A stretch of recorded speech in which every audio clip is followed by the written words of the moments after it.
Game 6 could be the last game of the series. Warriors up 3-2.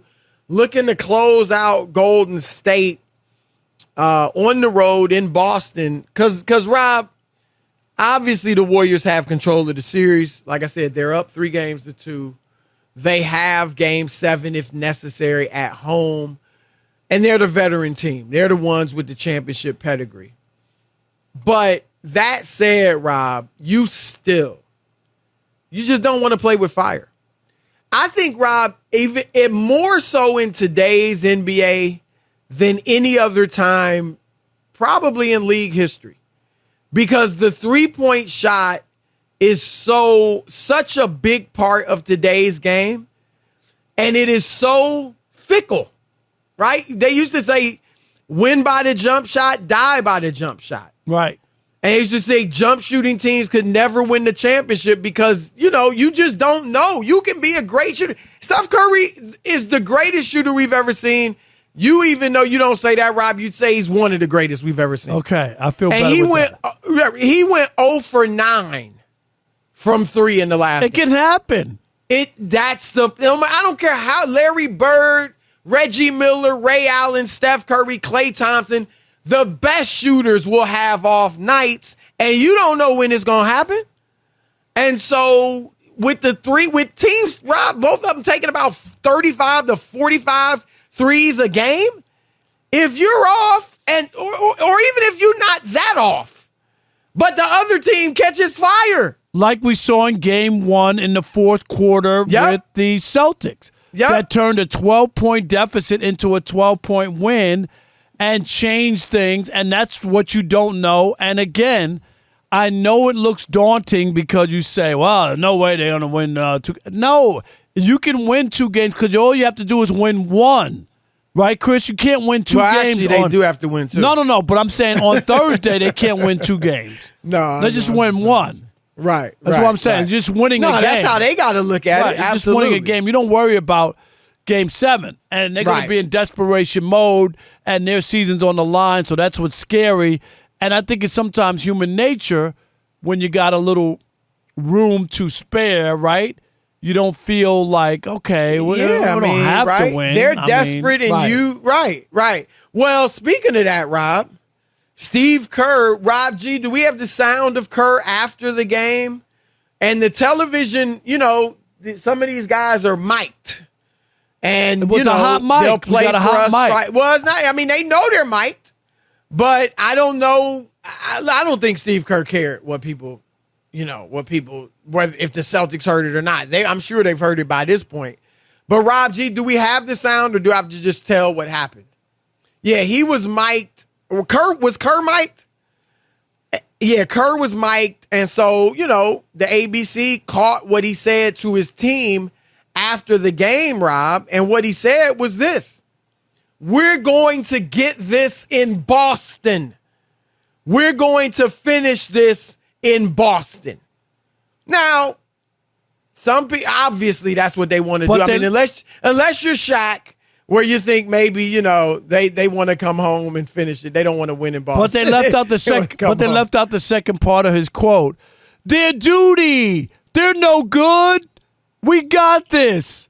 They're going to crumble. Oh, no, that was the part they cut out. He did not say that. but what he did say might be enough. And I was listening, Rob, to NBA radio today, and Eddie Johnson, friend of the show, he's been on often, former player. Now he's a broadcaster for the Suns. Right. He said, he was talking about it. Because, Rob, there is a part of me that's like, look, are the Celtics going to be any motivated than they normally would be? Right, they shouldn't have to because they want to win a championship. Right. Right. But Eddie Johnson had a nice analogy. I don't know if it fits, but it was a good analogy. He said when he was single, right?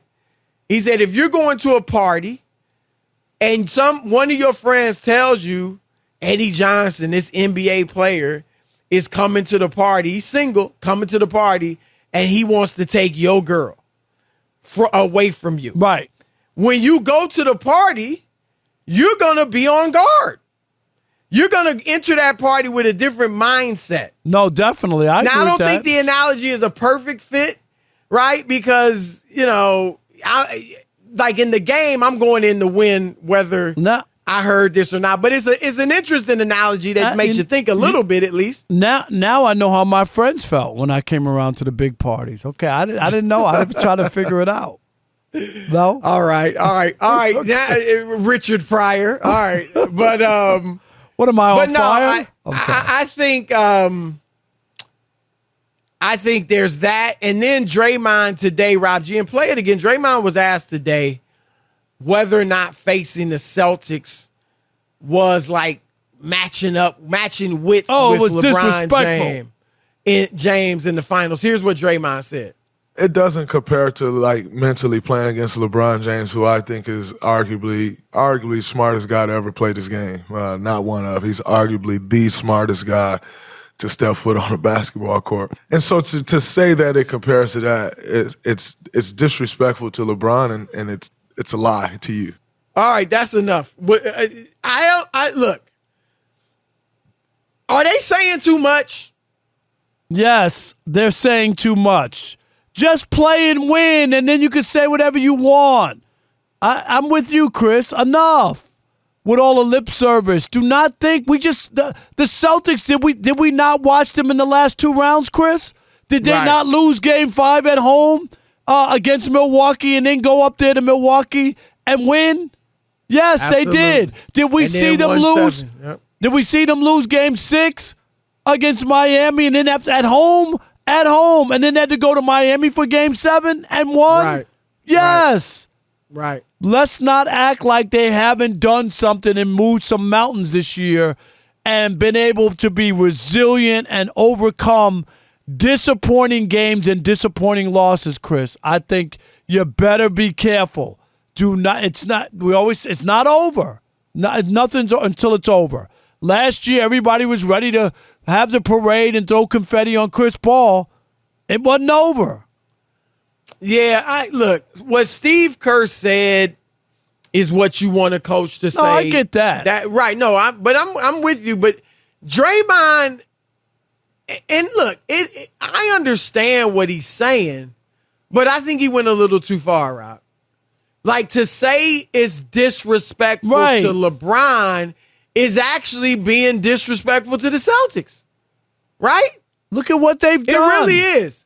And I get it. LeBron is, like you said, one of the smartest ever. But I don't know. You can answer that differently, Rob.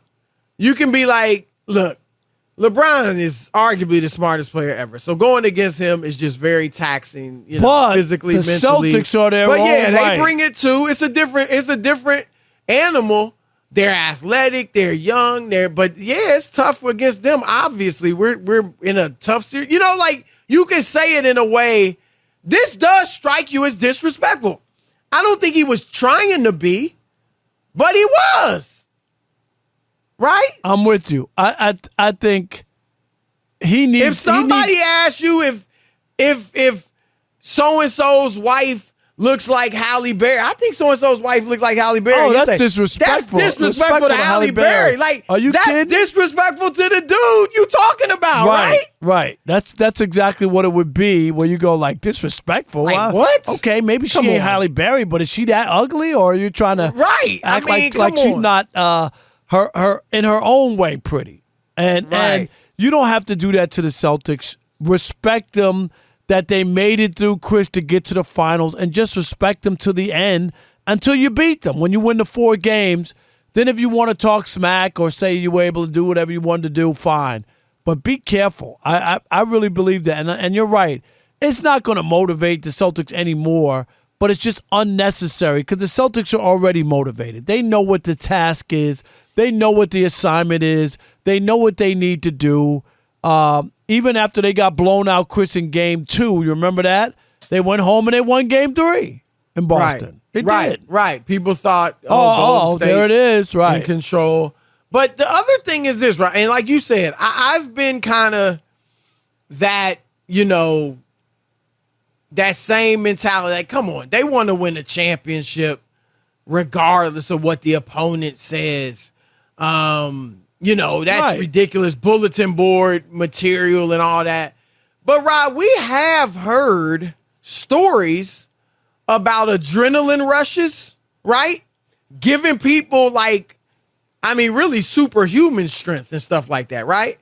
So that's obviously on a subconscious level when you're just in a situation where you got to answer the call, right? Where you got to step up. That's probably has something to do with why a team may play better when its back is against the wall and the other team, its back isn't against the wall. How about right? this, Chris, real quick? Sidetrack.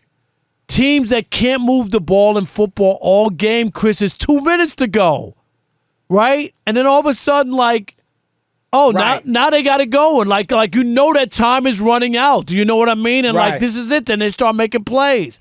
It's weird.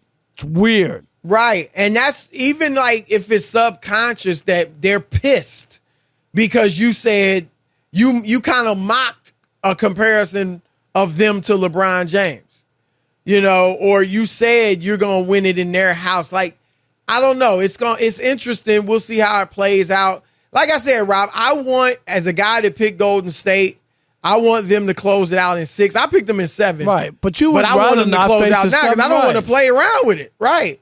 But my head is telling me Boston just because of what they've done throughout these playoffs in game 6, at least. So